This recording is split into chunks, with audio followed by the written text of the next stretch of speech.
അസ്സലാമു അലൈക്കും വറഹ്മത്തുള്ളാഹി വബറകാതുഹു. ഏത്തിയസ്റ്റുകളുടെ തെരഞ്ഞെടുത്ത ചോദ്യങ്ങൾക്ക് മറുപടി കൊടുക്കാൻ വേണ്ടിയിട്ടുള്ളൊരു സീരീസ് ആണ് ഉദ്ദേശിക്കുന്നത്. ഒന്നാമതായിട്ട് ഒരു പറയുന്ന കാര്യമാണ്, ദൈവം ക്രൂരനാണ് അല്ലെങ്കിൽ ദൈവം എക്സിസ്റ്റ് ചെയ്യുന്നില്ല. അതിലവർ പറയുന്നൊരു എക്സാമ്പിൾ, ഭൂമിയിൽ ഒരുപാട് തിന്മകൾ സംഭവിക്കുന്നുണ്ട്. അല്ലെങ്കിൽ ഒരു എക്സാമ്പിൾ പറയുകയാണെങ്കിൽ റേപ്പ് സംഭവിക്കുന്നുണ്ട്. ഒരു മനുഷ്യന് ഒരു റേപ്പ് കണ്ടാൽ നമ്മൾ എന്താ ചെയ്യാം? നമ്മൾ ആ റേപ്പിനെ തടയാൻ ശ്രമിക്കും. പക്ഷേ ദൈവം എല്ലാത്തിനും കഴിവുള്ളവനായ ദൈവം ഉണ്ടായിട്ട് പോലും പടച്ച തമ്പുരാന് ദൈവം അള്ളാഹു എന്ത് ചെയ്യുന്നില്ല? ആ ഒരു റേപ്പിനെ തടയുന്നില്ല. അതിനർത്ഥം ഒന്നെങ്കിൽ എന്തായിരിക്കണം? ഒന്നെങ്കിൽ ദൈവം ക്രൂരനായിരിക്കണം, അല്ലെങ്കിൽ ദൈവം എക്സിസ്റ്റ് ചെയ്യുന്നില്ല എന്നായിരിക്കണം. ഈ രണ്ട് കാര്യമേ സംഭവിക്കാൻ പാടുള്ളൂ. ദൈവം ഉണ്ട് എങ്കിൽ, അല്ലെങ്കിൽ നിങ്ങൾ പറയണം എന്താ, ദൈവം ക്രൂരനായ ദൈവം ഞങ്ങൾ വിശ്വസിക്കുന്നു എന്ന് പറയണം, അല്ലെങ്കിൽ ദൈവം എക്സിസ്റ്റ് ചെയ്യുന്നില്ല എന്ന് നിങ്ങൾ പറയേണ്ടി വരും എന്നാണ് അവർ പറയാറുള്ളത്. അപ്പോൾ ഈ ചോദ്യം എന്ന് പറയുന്നത്, ഈ ഒരു വാദം എന്ന് പറയുന്നത് ഒരു ഇമോഷണൽ ആയിട്ടുള്ള ഒരു ആർഗ്യുമെന്റ് ആണ്. നമ്മളെപ്പോഴും പറയാറുണ്ട്, ഏത്തിയസ്റ്റുകൾ എപ്പോഴും ഇമോഷണൽ ആയിട്ട് സംസാരിക്കാറുള്ളത്, അല്ലെ ലോജിക്കലായിട്ട് സംസാരിക്കാറില്ല എന്ന് പറയാറുണ്ട്. അതിന് തെളിവ് കൂടിയാണിത്. ഒരു ഏത്തിയസ്റ്റ് പറയാണ്, എൻ്റെ വീട്ടിലെന്നും പ്രശ്നമാണ്, എൻ്റെ വീട്ടിലെന്നും അടിയാണ്, അതുകൊണ്ട് ഈ ഗൃഹനാഥനായിട്ടുള്ള വീട് കൺട്രോൾ ചെയ്യേണ്ട അച്ഛൻ ഇല്ല, എനിക്ക് അച്ഛനില്ല എന്നൊരു ഏത്തിയസ്റ്റ് പറയാൻ പറ്റുമോ? പറ്റില്ല. കാരണം എന്താ? ഏത്തിയസ്റ്റിന് ഒരാൾക്ക് ഒരു കാര്യം ഉണ്ടോ ഇല്ലയോ എന്ന് പറയണമെങ്കിൽ അതിൻ്റെ തെളിവ് കൊണ്ടുവരണം. ഇമോഷണൽ ആയിട്ടുള്ള ഒരു ആർഗ്യുമെന്റ് വെച്ചുകൊണ്ടല്ല ഒരാൾ ഉണ്ടോ ഇല്ലയോ എന്ന് പറയേണ്ടത്. എക്സിസ്റ്റ് ചെയ്യുന്നുണ്ടോ എക്സിസ്റ്റ് ചെയ്യുന്നില്ല എന്നതിന് സെപ്പറേറ്റ് ആയിട്ടുള്ള എവിഡൻസ് കൊണ്ടുവരണം. അപ്പോൾ എൻ്റെ വീട്ടിൽ ഫുൾ പ്രശ്നമാണ്, അതുകൊണ്ട് എൻ്റെ അച്ഛനില്ല എന്ന് പറയാൻ പറ്റില്ല. അപ്പോൾ അതിന് പല കാരണങ്ങളുണ്ടായിരിക്കും. ഒരു പക്ഷേ അച്ഛൻ ആ പ്രശ്നങ്ങൾ അറിഞ്ഞിട്ടുണ്ടാവില്ല, അറിവ് കുറവാണെന്ന് പറയാം. അല്ലെങ്കിൽ അച്ഛൻ അത് ഇടപെടാൻ തീരുമാനിച്ചിട്ടുണ്ടാവും, അല്ലേ? ഇടപെടേണ്ടാൻ തീരുമാനിച്ചിട്ടുണ്ടാവും അച്ഛന്. അങ്ങനെ ഒരുപാട് ഓപ്ഷൻസ് വേറെ കിടക്കുന്നുണ്ട്. ആ ഓപ്ഷൻസ് എല്ലാം മാറ്റി വെച്ചുകൊണ്ട് ഇവർ പറയുന്ന രണ്ട് ഓപ്ഷനിലേക്ക് അവർ പോകുന്നത്, ഒന്നുകിൽ അച്ഛൻ ക്രൂവലാണ്, അല്ലെങ്കിൽ അച്ഛൻ എക്സിസ്റ്റ് ചെയ്യുന്നില്ല. ഇതേ സാധനം നമ്മൾ ദൈവത്തിലേക്ക് കൊണ്ടുവരികയാണെങ്കിൽ ഇവർ പറയുന്നത് പ്രപഞ്ചത്തിൽ എല്ലാ പ്രശ്നങ്ങളും നടക്കുന്നുണ്ട്, ഈവിൾ തിങ്സ് നടക്കുന്നുണ്ട്. അപ്പോൾ രണ്ട് ഓപ്ഷനേ ഉള്ളൂ, ഒന്നുകിൽ ദൈവം ഇല്ല, അല്ലെങ്കിൽ ദൈവം ക്രൂരനാണ്. ഓക്കെ, ഈ ചോദ്യം ചോദിക്കുമ്പോൾ ഇവരുടെ ഫൗണ്ടേഷൻ ആയിട്ടുള്ള ഏത്തിയസ്റ്റിക് മൊറാലിറ്റി തന്നെ തകർന്നു പോകും. അതിന് കാരണം ഇവർക്ക് അതിനെക്കുറിച്ച് യാതൊരു ബോധവും ഇല്ല എന്നുള്ളതാണ് ഈ ഒരു സ്റ്റേറ്റ്മെന്റിലൂടെ അല്ലെങ്കിൽ ഒരു ആർഗ്യുമെന്റ് കൊണ്ടുവരുമ്പോൾ നമുക്ക് മനസ്സിലാകുന്നത്. ഏത്തിയസ്റ്റിനെ സംബന്ധിച്ചിടത്തോളം, ഒരു നിരീശ്വരവാദിയെ സംബന്ധിച്ചിടത്തോളം അവർക്ക് സബ്ജക്റ്റീവ് ആയിട്ടുള്ള മൊറാലിറ്റിയാണ് ഉള്ളത്, ഒബ്ജക്റ്റീവ് ആയിട്ടുള്ള മൊറാലിറ്റി ഇല്ല. അപ്പോൾ ഒരാൾ പറയാണ്, ഇവിടെ റേപ്പ് നടക്കുന്നുണ്ട്, ആ റേപ്പ് തിന്മയാണ്, ആ തിന്മ സംഭവിക്കുന്നുണ്ട്, സ്വാഭാവികമായിട്ടും ദൈവം ഇല്ല എന്ന് പറയാൻ പറ്റുമോ? കാരണം എന്താ? ആദ്യം ഇവരെന്താ ചെയ്യേണ്ടത്? ഈ റേപ്പ് തിന്മയാണെന്ന് തെളിയിക്കണം. ഒരു ഏത്തിയസ്റ്റിനെ സംബന്ധിച്ചിടത്തോളം ഒരു റേപ്പ് തിന്മയാണെന്ന് ഒബ്ജക്റ്റീവായിട്ട് പറയാൻ സാധിക്കില്ല. അതൊരു സബ്ജക്റ്റീവായിട്ടുള്ള കാര്യമാണ്. മൈത്രേനുമായി നടന്ന ചർച്ച നിങ്ങൾ കണ്ടിട്ടുണ്ടാവും, അൺമാസ്കിംഗ് അനോമലീസിലെ UA ടീമിന്റെ ഒരു ചർച്ച. അതിൽ ബാസിൽ ചോദിച്ചിട്ടുണ്ടായിരുന്നു, ഒരു റേപ്പ് നടക്കുന്ന ഒരു സമൂഹത്തിലാണ് നിങ്ങൾ ജീവിച്ചിരുന്നെങ്കിൽ നിങ്ങൾ റേപ്പ് ചെയ്യുമെന്ന് ചോദിക്കുമ്പോൾ മൈത്രേയൻ പറയുന്നത്, ഞാൻ ചെയ്യും. കാരണം റേപ്പ് എന്ന് പറയുന്നത് ഇപ്പോൾ തെറ്റാണെന്ന് നമ്മൾ കൺസിഡർ ചെയ്യുകയാണ്. പക്ഷെ വേറെ സമൂഹങ്ങളിൽ അത് തെറ്റല്ലാത്ത സമൂഹങ്ങൾ ഉണ്ടായിരിക്കാം. ഇനി വേണമെങ്കിൽ ഫ്യൂച്ചറിൽ വേണമെങ്കിൽ ഒരു സമൂഹം അങ്ങനെ ഉണ്ടായേക്കാം, അല്ലെങ്കിൽ വേറെ ചില ഗോത്രങ്ങൾ ഉണ്ടായേക്കാം. അപ്പൊ അവിടെ ഒന്നും എന്തല്ല, റേപ്പ് തെറ്റല്ല. അപ്പൊ റേപ്പ് തെറ്റാണെന്ന് പറയണമെങ്കിൽ എന്ത് വേണം? ഒബ്ജക്റ്റീവായിട്ടുള്ള മൊറാലിറ്റി വേണം. അപ്പൊ നമുക്കൊരു തിരിച്ചു ചോദിക്കാൻ പറ്റിയ ചോദ്യമാണ്, നിങ്ങൾ എങ്ങനെയാണ് റേപ്പ് തെറ്റെന്ന് പറയുന്നത്? അല്ലെങ്കിൽ വീണ്ടും ചോദിക്കാം, നീ റേപ്പ് തെറ്റെന്ന് പറയുന്നുണ്ടല്ലോ, അത് നിന്റെ ഒപ്പീനിയൻ ആണോ, അതോ നീ ഒബ്ജക്റ്റീവായിട്ട് എല്ലാവർക്കുമുള്ള ഒരു ഒപ്പീനിയനായിട്ട് നീ പറയുന്നതാണോ എന്ന് ചോദിക്കാം. അപ്പൊ ഇവർക്ക് ഒരിക്കലും എല്ലാവർക്കുമുള്ള നിയമം, എല്ലാവർക്കും ഒരു കാര്യം ഒരേപോലെ തിന്മയാണ് തെറ്റാണെന്ന് പറയാൻ ഇവരെ കൊണ്ട് സാധിക്കില്ല. അതുകൊണ്ട് തന്നെ ഈ ചോദ്യം വാലിഡ് അല്ല. അടുത്തതായിട്ട് ഇവർക്ക് അള്ളാഹുവിനെ കുറിച്ച് കൃത്യമായിട്ടുള്ള ബോധമില്ല എന്നതിന് തെളിവ് കൂടിയാണ് ഇവരുടെ വാദം. കാരണം നമ്മൾ ആരും തന്നെ അള്ളാഹു ഒരു സൂപ്പർമാനെ പോലെ ബാറ്റ്മാനെ പോലെ പറന്ന് വന്ന് ജനങ്ങളെ രക്ഷിക്കുന്നവനെ രക്ഷകനാണെന്ന് പറഞ്ഞിട്ടില്ല. പക്ഷെ ഇവരുടെ മനസ്സിലുള്ള ദൈവം എന്ന് പറയുന്നത് സൂപ്പർമാനെ പോലെ, തോറിനെ പോലെ, ആകാശത്ത് നിന്നും ഇടിമിന്നലിലൂടെ വന്ന് ഭൂമിയിലെ ജനങ്ങളെ രക്ഷിക്കുന്ന ഒരു സൂപ്പർ ഹീറോ ആയിട്ട് കൺസിഡർ ചെയ്യുന്നത്. മാർവൽ കോമിക്സിനൊക്കെ പോലെയുള്ള ഒരു അങ്ങനെയുള്ള സൂപ്പർ ഹീറോ ആയിട്ട് അവർ ദൈവത്തെ കൺസിഡർ ചെയ്യുന്നത്. അത് അല്ല മുസ്ലിങ്ങൾ മുന്നോട്ട് വെക്കുന്നു, അങ്ങനെയല്ല വിശ്വാസികൾ മുന്നോട്ട് വെക്കുന്നത്. വിശ്വാസികൾ പറയുന്നത് എന്താ? പ്രപഞ്ചത്തിന്റെ അൾട്ടിമേറ്റ് കോസിനെയാണ് നമ്മൾ പറയുന്നത്. പ്രപഞ്ചത്തിന് സൃഷ്ടാവായിട്ടുള്ള നെസസറി എക്സിസ്റ്റൻസിനെ, എറ്റേണൽ ബീനെ നമ്മുടെ ദൈവമായിട്ട് പറയുന്നു, അള്ളാഹു ആണെന്ന് പറയുന്നത്. അപ്പോൾ ആ അള്ളാഹു ഓൾ നോവിങ് ആണ്, എല്ലാം അറിയുന്നവനാണ്. അങ്ങനെയുള്ള ഒരു ദൈവത്തിന് നമ്മൾ പടച്ച തമ്പുരാനായിട്ട് സൃഷ്ടാവായിട്ട് അവ പറയുന്നത്. അല്ലാതെ സൂപ്പർമാനെ പോലെ ബാറ്റ്മാനെ പോലെ പറന്ന് നടന്ന് ജനങ്ങളെ രക്ഷിക്കുന്ന ഒന്നിനെ ആയിട്ടല്ല നമ്മൾ ദൈവത്തെക്കുറിച്ച് പറയുന്നത്.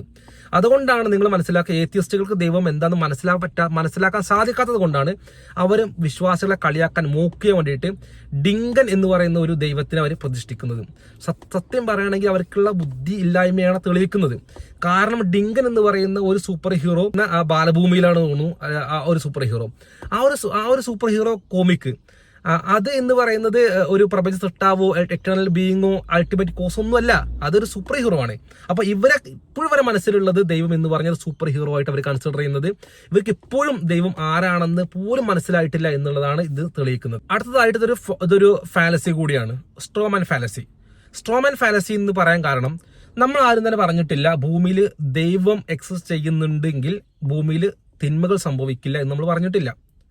അള്ളാഹു ഖുർആൻ സൂറത്ത് ബലദിനോട് പറഞ്ഞ കാര്യമാണ്, നിങ്ങൾക്ക് അള്ളാഹു 2 വഴികൾ കാണിച്ചു തന്നിരിക്കുന്നു. അതിൽ ദുർഗണം പിടിച്ച വഴിയുണ്ട്, അതേപോലെ മറ്റൊരു എളുപ്പമുള്ള വഴിയുണ്ട്. നിങ്ങൾ എന്തുകൊണ്ടാണ് മലമ്പാത കയറി കടന്നില്ല? അള്ളാഹു ചോദിക്കുകയാണ്, നിങ്ങൾ എന്തുകൊണ്ടാണ് ദുർഗണം പിടിച്ച വഴി കടന്നില്ല? ആ ദുർഗണം പിടിച്ച വഴി നിങ്ങൾ കടക്കേണ്ടത് എങ്ങനെയാണ്? നിങ്ങൾ ഫക്കുറക്കബ, നിങ്ങൾ അടിമയെ മോചിപ്പിച്ചുകൊണ്ട്, അല്ലെ, നിങ്ങളൊരു പാവപ്പെട്ട ഭക്ഷണം നൽകിക്കൊണ്ടാണ് നിങ്ങൾ ആ വഴിയിലൂടെ കടന്നു പോകേണ്ടത്. അപ്പോൾ നന്മയുടെ വഴിയും തിന്മയുടെ വഴിയും അള്ളാഹു കാണിച്ചു തന്നിട്ടുണ്ട്. ഈ നന്മയുടെ വഴിയിലൂടെ പോകാൻ പ്രയാസമാണ്, പക്ഷെ നിങ്ങൾ എന്ത് ചെയ്യണം? അതിലൂടെ പോകണം എന്നാണ് അള്ളാഹു പറഞ്ഞിട്ടുള്ളത്. അപ്പോൾ അള്ളാഹു ഇവിടെ ഭൂമിയിൽ തിന്മയുണ്ടെന്നും നന്മയുണ്ടെന്നും രണ്ടും കൃത്യമായിട്ട് വേർതിരിച്ച് കാണിച്ചു തന്നിട്ടുണ്ട് എന്നും അള്ളാഹു നമ്മൾ അറിയിക്കുകയാണ്. അപ്പോൾ ഭൂമിയിൽ തിന്മ ഉണ്ടാവില്ല എന്നുള്ള വിശ്വാസം വിശ്വാസികൾക്കില്ല, അങ്ങനെ നമ്മൾ വാദിച്ചിട്ടില്ല. ഇതൊരു സ്ട്രോമാൻ ഫാലസി മാത്രമാണ്. അള്ളാഹു പറയുന്നതായിട്ട് കാണാൻ സാധിക്കും, അള്ളാഹു മനുഷ്യനെ സൃഷ്ടിച്ചിട്ടുള്ളത്, അല്ലെങ്കിൽ മരണവും ജീവിതവും സൃഷ്ടിച്ചിട്ടുള്ളത് പരീക്ഷിക്കാൻ വേണ്ടിയിട്ടാണ്, ഒരു പരീക്ഷണമായിക്കൊണ്ടാണ്, ഒരു ടെസ്റ്റ് ആയിക്കൊണ്ടാണ്. അപ്പോൾ ഭൂമിയിലെ ജീവിതം എന്ന് പറയുന്നത് നന്മയും തിന്മയുള്ള പ്രയാസങ്ങളുള്ള ഒരുപാട് പ്രയാസങ്ങൾ അനുഭവിക്കേണ്ട ഒരു ജീവിതമാണെന്ന് തന്നെയാണ് ഇസ്ലാം മുന്നോട്ട് വെക്കുന്നത്. ഇപ്പൊ അയ്യൂബ് നബി അലൈഹി സ്വലാത്തു വസ്സലാമയുടെ ചരിത്രം നോക്കുകയാണെങ്കിൽ അദ്ദേഹം രോഗം പിടിച്ചുകൊണ്ട് കഷ്ടപ്പെട്ടാണ് അദ്ദേഹം ജീവിച്ചിരുന്നത്, ഒരുപാട് പ്രയാസപ്പെട്ട് അദ്ദേഹം ജീവിച്ചിരുന്നു. അദ്ദേഹത്തിന്റെ ശരീരത്തിൽ നിന്ന് ദുർഗന്ധം വമിക്കുന്ന രീതിയിൽ അദ്ദേഹം പ്രയാസപ്പെട്ടിരുന്നു. അദ്ദേഹം ഒരു പ്രവാചകനായിട്ട് പോലും അദ്ദേഹത്തിന് ജീവിക്കാൻ അത്രത്തോളം അദ്ദേഹം പ്രയാസപ്പെട്ടു എന്നുള്ളതാണ്. എല്ലാ പ്രവാചകന്മാരും അതിന് പ്രയാസപ്പെട്ടിട്ടുണ്ട്, മുത്തക്കിങ്ങളായിട്ടുള്ള ഒരുപാട് ആളുകൾ പ്രയാസപ്പെട്ടിട്ടുണ്ട്. പക്ഷേ ഇവിടെ ഒരിക്കലും മുസ്ലിങ്ങൾ എന്ന് പറഞ്ഞിട്ടില്ല, ഇസ്ലാം എന്ന് പറഞ്ഞിട്ടില്ല ഭൂമിയിൽ സമാധാനം മാത്രമേ ഉണ്ടാവൂ എന്നുള്ള വാദം ഇസ്ലാം മുന്നോട്ട് വെച്ചിട്ടേ ഇല്ല. അതുകൊണ്ട് തന്നെ ഇതൊരു സ്ട്രോമാൻ ഫാലസിയാണെന്ന് മനസ്സിലാക്കുക. ഇനി അടുത്തതായിട്ട് ഇതൊരു ഫാൾസ് ഡിലേമ എന്ന് പറഞ്ഞൊരു ഫാലസി കൂടിയാണ്. അതിന് കാരണം ഇവർ രണ്ട് വാദം വെക്കുന്നുള്ളൂ. ഒന്നെങ്കിൽ ദൈവം എക്സിസ്റ്റ് ചെയ്യുന്നുണ്ട്, അല്ലെങ്കിൽ ദൈവം എക്സിസ്റ്റ് ചെയ്യുന്നില്ല, ദൈവം ക്രൂരനാണ്. അപ്പോൾ ദൈവം ക്രൂരനാണ്, അല്ലെങ്കിൽ ദൈവം എക്സിസ്റ്റ് ചെയ്യുന്നുണ്ട്. അപ്പോൾ ഇതിന്റെ പ്രശ്നം എന്താണെന്ന് വെച്ചാൽ, ഇതിൽ മറ്റു ഭാഗങ്ങൾ അവർ മറച്ചു വെക്കുകയാണ്. മറ്റു ഭാഗങ്ങൾ എന്ന് പറയുന്നത് ദൈവത്തിന്റെ ഡെഫിനിഷനകത്ത് വരുന്ന മറ്റൊരു കാര്യമാണ് ഓൾ നോവിങ് ആണ്, ഓൾ വൈസ് ആണെന്നുള്ളതൊക്കെ. അപ്പൊ എല്ലാം അറിയുന്നവനായ ദൈവത്തെ അവർ കമ്പയർ ചെയ്യുന്നത് മനുഷ്യനായിട്ടാണ്. റേപ്പ് നടക്കുമ്പോൾ റേപ്പ് തടയാൻ മനുഷ്യൻ മുന്നോട്ട് വരാൻ, അല്ലെങ്കിൽ മനുഷ്യൻ മുന്നോട്ട് വരുന്നത് പോലെ ദൈവം വരുന്നില്ല എന്ന് പറയുമ്പോൾ മനുഷ്യന്റെ അറിവല്ല ദൈവത്തിന്റെ അറിവ്. മനുഷ്യന്റെ അറിവ് എന്ന് പറയുന്നത് ലിമിറ്റഡ് ആണ്, ദൈവത്തിന്റെ അറിവ് എന്ന് പറയുന്നത് അൺലിമിറ്റഡ് ആണ്. അപ്പോൾ ഇൻഫൈനൈറ്റ് ആയിട്ടുള്ള നോളജ് ഉള്ള ദൈവത്തിനെ കമ്പയർ ചെയ്യുന്നത് ഹ്യൂമണുമായിട്ടാണ്, ലിമിറ്റഡ് നോളജ് ഉള്ള ഹ്യൂമണുമായിട്ടാണ്. ഇത് തന്നെ അവരുടെ ഒരു പ്രശ്നം. അവർക്ക് കൃത്യമായിട്ട് ഈ ദൈവത്തിന്റെ ആട്രിബ്യൂട്ട്സിനെ കുറിച്ചും കൃത്യമായിട്ട് ധാരണ ഇല്ല എന്ന് തന്നെയാണ് ഇത് മനസ്സിലാക്കുന്നത്. ഇതിന് കൃത്യമായിട്ട് അള്ളാഹു ആൻസർ ചെയ്തതായിട്ട് കാണാൻ സാധിക്കും. സൂറത്ത് ബഖറക്കകത്ത് 216 വചനത്തിനകത്ത് അള്ളാഹു പറയുന്നുണ്ട്, നിങ്ങൾക്ക് ചില കാര്യങ്ങൾ നിങ്ങൾക്ക് ചിലപ്പോൾ ഇഷ്ടമായേക്കാം, അത് നിങ്ങൾക്ക് ഉപദ്രവമായി മാറാം. ചില കാര്യങ്ങൾ നിങ്ങൾക്ക് എന്ത് ചെയ്തേക്കാം, നിങ്ങൾക്ക് ഇഷ്ടപ്പെടാതിരിക്കാം, അത് നിങ്ങൾക്ക് എന്തായേക്കാം, ഉപകാരമായിട്ട് മാറാം. അപ്പോൾ ചില കാര്യങ്ങൾ നമുക്ക് ഇഷ്ടപ്പെടില്ല, ചിലപ്പോൾ അത് ഇഷ്ടപ്പെടാതെ നമുക്ക് നന്മയായിരിക്കും. ചിലത് നമുക്ക് എന്ത് ചെയ്യാൻ പറ്റും, ഇഷ്ടപ്പെടും, പക്ഷെ അത് നമുക്ക് തിന്മയായിട്ട് നമ്മളെ ബാധിക്കുക. അപ്പൊ അള്ളാഹു പറയുന്നത് ഇതിന്റെ കാരണം എന്താണ്, നിങ്ങൾക്ക് അതിനെക്കുറിച്ച് അറിവില്ലാത്തത് കൊണ്ടാണ്. അള്ളാഹു പറയുന്നത് അള്ളാഹുവാണ് ഏറ്റവും സർവജ്ഞനായിട്ടുള്ളവൻ, അള്ളാഹു മാത്രമാണ്. അപ്പൊ അള്ളാഹുവാണ് എല്ലാം അറിയുന്നവന്. അപ്പൊ എല്ലാം അറിയുന്ന അള്ളാഹുവിന് മാത്രമേ ഉള്ളൂ ഒരു കാര്യത്തിന്റെ ആഫ്റ്റർ എഫക്ട് എന്താണെന്ന് അറിയുള്ളൂ. ഒരു കാര്യം ഇപ്പൊ നടക്കുന്ന ഒരു എഫക്റ്റിന് നാളെ എന്ത് സംഭവിക്കും, നാളെ റിസൾട്ട് എന്താണെന്ന് അള്ളാഹു മാത്രമേ അറിയുള്ളൂ. സ്വാഭാവികമായിട്ടും ഈ ഓൾ നോവിങ് ആയിട്ടുള്ള അള്ളാഹുവിനെ മനുഷ്യനുമായിട്ട് കമ്പയർ ചെയ്യാൻ തന്നെ പാടില്ല എന്നുള്ളത് കൂടി മനസ്സിലാക്കുക. അള്ളാഹു കൃത്യമായിട്ട് ഇതിന് ആൻസർ കൊടുത്തു കഴിഞ്ഞിട്ടുണ്ട് ഖുർആനിൽ തന്നെ. സൂറത്ത് ബഖറ 2-ാമത്തെ അധ്യായം 216 വചനം. ഇനി ഇസ്ലാം ഇതിനെ അഡ്രസ് ചെയ്യുമ്പോൾ ഇസ്ലാം പറയുന്നത്, ഇസ്ലാം അൾട്ടിമേറ്റ് ആയിട്ടുള്ള ഒരു ജസ്റ്റിസ് ആണ് അള്ളാഹു പ്രൊവൈഡ് ചെയ്യാൻ ഉദ്ദേശിക്കുന്നത്. അൾട്ടിമേറ്റ് ജസ്റ്റിസ്, ഇതാണ് ഇസ്ലാം മുന്നോട്ട് വെക്കുന്നത്. അതായത് അള്ളാഹു ഓൾ നോവിങ് ആണ്, അള്ളാഹു എല്ലാം അറിയുന്നവനാണ്. അപ്പോൾ സ്വാഭാവികമായിട്ടും അള്ളാഹു ഇതിന് കൃത്യമായിട്ടുള്ള, നീതിമാനായ അള്ളാഹു കൃത്യമായിട്ടുള്ള ഓരോ പ്രയാസത്തിനും ഓരോ പ്രശ്നങ്ങൾക്കും കൃത്യമായിട്ട് അള്ളാഹു മറുപടി കൊടുക്കുക തന്നെ ചെയ്യും. അള്ളാഹു കൃത്യമായിട്ട് ഭൂമിയിൽ കുഴപ്പമുണ്ടാക്കുന്ന ആൾക്കാർക്ക് കൃത്യമായിട്ടുള്ള ശിക്ഷ കൊടുക്കുക തന്നെ ചെയ്യുമെന്ന് അള്ളാഹു കൃത്യമായിട്ട് പറയുന്നുണ്ട്. 14-ാമത്തെ അധ്യായം 42-ാമത്തെ വചനത്തിൽ അള്ളാഹു കൃത്യമായി പറയുന്നുണ്ട്, അള്ളാഹു ഈ തിന്മ ചെയ്യുന്ന ആളുകൾ, അതിക്രമകാരികളായ ആളുകളെ അള്ളാഹു അറിയുന്നില്ല, അവർ ശ്രദ്ധിക്കുന്നില്ല നിങ്ങൾ വിചാരിക്കരുത്, അവർക്ക് സമയം നീട്ടിക്കൊടുക്കുക മാത്രമാണ് അള്ളാഹു ചെയ്യുന്നത് എന്ന് അള്ളാഹു പറയുകയാണ്. അവർക്ക് കൃത്യമായിട്ട് അതിനുള്ള ശിക്ഷ അള്ളാഹു കൊടുക്കുമെന്ന് അള്ളാഹു തന്നെ അറിയിക്കുന്നുണ്ട്. അപ്പോൾ ഇവർ പറയുന്ന വാദത്തിൽ നമുക്ക് മനസ്സിലായി ഇതിൽ ഒന്നാമതിൽ ഇമോഷണൽ ആയിട്ടുള്ള ആർഗ്യുമെന്റ് ആണ്, ഇതിൽ കുറെ ഫാലസികൾ മാത്രമാണ്, ഇവർക്ക് ഒബ്ജക്റ്റീവ് മൊറാലിറ്റി ഇവർക്കില്ല.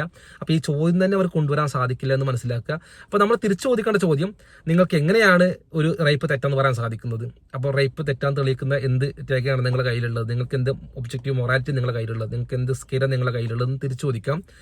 അപ്പോൾ അതിന് ഉത്തരം കിട്ടാത്തത്തോളം കാലം അവർക്ക് ഈ ചോദ്യം ചോദിക്കാൻ പോലും അർഹതയില്ല എന്ന് മനസ്സിലാക്കുക.